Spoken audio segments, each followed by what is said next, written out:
걸그룹 피프티가 소속사와의 분쟁을 시작하고서 시간이 꽤 흘렀습니다. 그동안 멤버들이 소속사를 상대로 낸 전속계약 효력정지 가처분 신청은 기각됐고, 이 결과에 불응해 멤버들은 항고 소송을 진행 중입니다. 그러는 동안 소속사 어트랙트의 전홍준 대표 역시 잠잡고 있지 않았는데요. 가처분 신청 기각 판결 이후에도 어트랙트 전홍준 대표에게 숨을 돌릴 틈은 없었습니다. 그럼에도 이전보다는 무언가를 내려놓은 듯 한결 마음이 놓여진 목소리가 들려왔습니다. 재판부는 피프티의 전속계약 효력정지 가처분 신청에 대한 기각 결정을 내리고, 정산자료 제공 의무 위반이라고 단정하기 어렵고, 건강관리 배려 의무 위반도 충분한 소명이 됐다고 보기 어려우며, 더기버스와의 업무 종료가 전속계약 위반은 아니다라고 밝혔습니다. 하지만 피프티의 이번 판결이 기각을 뒤집을 가능성이 높다고 단정할 수 없고, 여러모로 좋지 않은 여론의 비판과 업계의 부정적 평가 등이 더해지면서 사실상의 팀 활동 컴백은 불가능해진 것 아니냐는 시선이 지배적인데요. 지난 9월 22일 발매됐던 컴필레이션 EP 앨범 더 비기닝 역시 피프티의 컴백을 암시하는 앨범이 아닌, 이미 제작이 끝난 상태에서 계약에 포함돼 있었던 앨범이었습니다. 새로 녹음한 부분은 당연히 없는 사실상의 스페셜 리마인드 앨범이었습니다. 전홍준 대표는 워너 레코드와 협약을 맺은 어트랙트가 미국 현지 K-팝 밴드를 위해 컴필레이션 형태로 제작한 음반으로 기존에 발표한 곡들을 미국 한정판 베스트 앨범 형태로 냈다. 멤버들과 계약 분쟁이 있기 전인 5월 31일 미국에서 워너 레코드 CEO를 만나 관련 구두 협약을 마쳤고, 6월 귀국해 우리 스태프들과 계속 작업을 해왔다.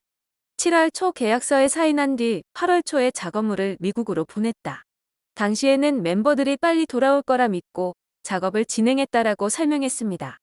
이어 전홍준 대표는 기각 판결이 났으면 이제 돌아와야 하는데 아직도 멤버들이 안 대표에게 가스라이팅 당해 있는 게 안타깝다. 템퍼링은 근절돼야 한다.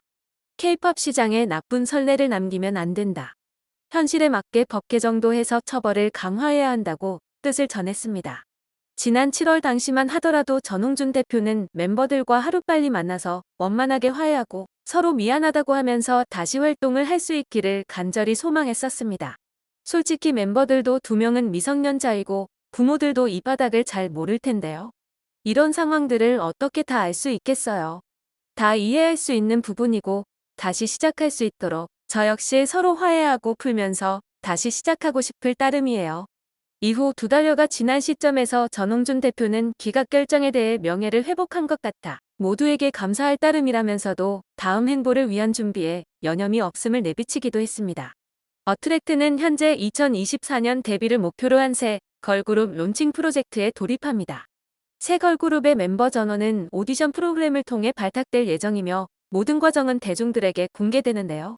오디션의 구체적인 일정은 아직 알려지지 않은 가운데, 오디션 프로그램의 포인트로 대중픽을 꼽고 대중과 직접 호흡할 수 있는 대중이 선택한 지원자가 바로 데뷔하게 된다. 이는 심사 기준에도 주요하게 작용할 것이라고 강조했습니다. 여기에 어트랙트가 싱가포르 투자자로부터 100억 원 상당의 투자 유치도 성공하며 새 걸그룹 준비를 위한 발판도 마련한 상태입니다. 그렇게 전홍준 대표는 추석 연휴를 기점으로 다시 미국으로 향해 새 걸그룹 론칭을 향해 직접 발로 뛰는 제작자로서 역할에 전념하고 있습니다. 전홍준 대표의 미국 방문에 대해 네티즌들은 그 목적을 두고 여러 추측을 이어나갔는데요. 넷플릭스나 디즈니 플러스 등 OTT 다큐멘터리 제작 관련 협의라는 이야기가 나왔습니다. 앞서 전홍준 대표는 새 걸그룹 오디션 프로젝트를 진행하며 국내에서는 국내 방송사, 해외 노출은 OTT로 하는 투트랙 전략을 생각하고 있다고 밝힌 바 있는데요. 당시 전홍준 대표는 여러 군데 접촉 중인데요. 서로 조건을 맞춰보고 얘기 중이에요. OTT도 연락이 많이 와요. 근데 실은 저는 방송은 하고 다른 콘셉트로 약간 다큐멘터리와 비하인드 스토리는 넷플릭스, 티빙, 쿠팡 플레이 3군데 중에 한 군데는 하지 않겠어요. 또 다른 콘셉트로. 근데 이제 방송국하고는 왜 해야 되냐면 그 시간이 딱딱 정해져 있어서 편성이 짜져 있잖아요. 그 편성에 맞춰서 12회 분량으로 지금 하려고 하는 거지. 3개월은 해야 되잖아요 라고 전했습니다. 이 계획에 맞춰 넷플릭스 혹은 디즈니 플러스 등 OTT에서 제작할 다큐멘터리를 진행하는 것이 이번 미국 방문 목적에 포함되지 않나라는 이야기가 나오고 있습니다. 또 하나는 신규 걸그룹 신곡 선정과 관련하여 원작자, 프로듀서가 만나 저작권 권리 양수도 계약 체결 등을 하고 녹음 스튜디오 등에 방문하는 것이 목적이 아니냐라는 추측이 있는데요.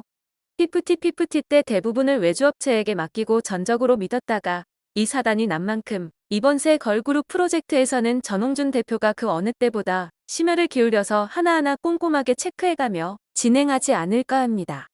추측대로 신규 걸그룹과 관련된 업무라면 그 또한 굉장히 기대가 되는데요. 앞서 전홍준 대표는 이미 새 걸그룹 프로젝트가 어느 정도 진행 중임을 알렸었습니다. 전홍준 대표는 미국에서 곡을 받는 교두보 역할을 김세왕이 하고 있어요. 김세왕 그리고 스웨덴 작곡가, 큐피드 작곡가가 아니고 스웨덴 작곡가가 너무 많아요. 지금 저희한테 800곡이 왔어요. 저 지금 아직 200곡밖에 못 들어봤어요.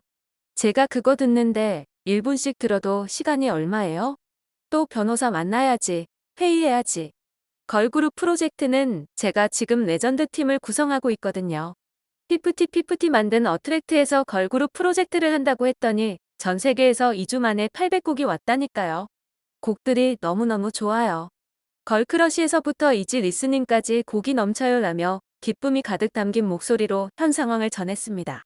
때문에 현재 미국, 현지에 있는 김세왕과 만나 프로젝트를 착착 진행 중인 듯하다는 추측에 목소리가 모이고 있습니다. 이 외에도 해외 참가자 오디션, 걸그룹 제작 관련 스폰서 업체 계약, 파트너십 체결, 라디오 마케팅 관련 계약 진행, 또 다른 투자 유치 협의 등 여러 추측이 이어지고 있습니다.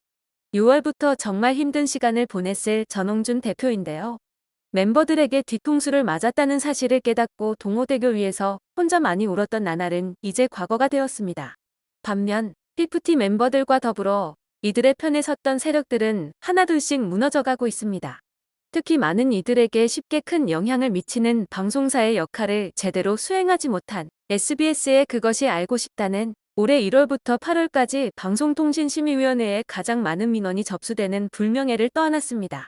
1일 국회 과학기술정보방송통신위원회 소속 국민의힘 윤두현 의원 측이 방심위로부터 받은 자료에 따르면 SBS 그것이 알고 싶다. 8월 19일 방송분에 대한 민원은 1146건에 달하며 현재 방심위에서 심의 여부 검토 중입니다. 그것이 알고 싶다는 지난 8월 방송한 빌보드와 걸그룹 누가 날개를 꺾었나 편에서 전속계약 분쟁 중인 피프티 사태를 다뤘다가 편파 방송 의혹을 받았습니다. 멤버들과 가족의 입장을 감정적으로 호소했을 뿐 정작 쟁점인 템퍼링과 멤버들의 상표권, 등록, 안성일 덕유버스 대표를 둘러싼 의혹 등 대해선 축소시켰다는 비판이 쏟아졌습니다. 특히 한국연예 제작자협회와 한국매니지먼트연합까지 나서 현재 분쟁 중인 사건의 본질을 왜곡, 편파, 허위사실을 보도함으로써 국민의 공분 여론을 조장하였다. 또한 기획사의 자금 조달 및 수익 분배 과정을 도박판으로 재현하여 선량한 제작자들의 기업 활동을 폄하하고 그 종사자들의 명예를 심각하게 훼손했다고 강하게 비판하기도 했습니다. 결국 그것이 알고 싶다 측은 방송 5일 만에 입장을 내고 지속 가능한 K-팝이 되려면 무엇이 필요한지 고민하기 위해 제작됐다. 제작진의 의도와 달리 K-팝 현장 종사자들과 K-팝을 사랑하는 팬들의 마음을 상하게 한 점에 깊은 사과의 말씀을 드린다고 고개 숙였습니다.